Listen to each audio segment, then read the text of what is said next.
हम जुगनू को गिरफ्तार करने आए, अपने शौहर खुर्रम अकील को कत्ल करने के जुर्म में। हमारे पास ये वारंट गिरफ्तारी है। क्या हो रहा है सब? क्या है ये? देख लें आप, ये अरेस्ट वारंट है हमारे पास। जमानत नहीं हो इसकी?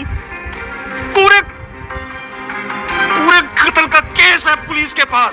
जुगनू ने अपने आप को समझा कि मैं कोई बहुत ही स्मार्ट किस्म की लड़की हूँ और खुर्रम को मारने के बाद जो है ना, मैं आराम से हमजा की ज़िंदगी में दाखिल हो जाऊंगी और खुशियाँ ही खुशियाँ होंगी।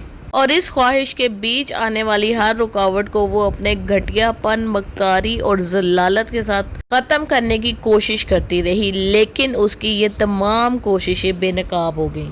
आखिर फिर होगा क्या कि हमजा और सोनिया दोबारा से आपको एक साथ नजर आएंगे और बहुत ही हैप्पी लाइफ गुजारेंगे, क्योंकि सोनिया की अम्मा के दिल में जो तैमूर की मोहब्बत थी, यानी कि तैमूर की तो नहीं, खैर उसके अमीर एक बैकग्राउंड के लिए जो मोहब्बत थी कि काश मेरी बेटी की शादी तैमूर से हो जाती तो वो पता नहीं कितनी खुश रहती। आखिरकार उसने शादी करवा के देख ही लिया कि किस कदर बड़ा दरिंदा निकला वो। उसने 15 दिन के अंदर अंदर इसकी बेटी को मौत के मुंह में पहुंचा दिया।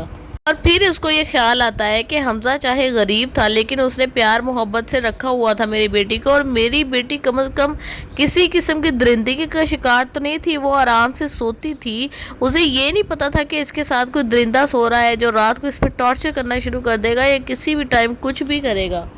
कम से कम मैं भी सुकून की नींद सोती थी, मुझे भी इस तरह की बेचैनी कभी फील करनी नहीं पड़ी थी।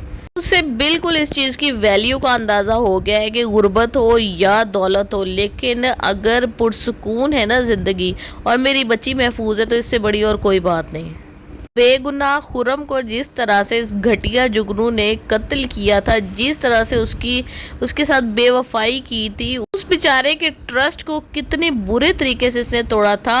आखिरी सांसें जब उसकी उखड़ रही थी तब उसको पता चला कि जुगनू ने मेरे साथ क्या किया है।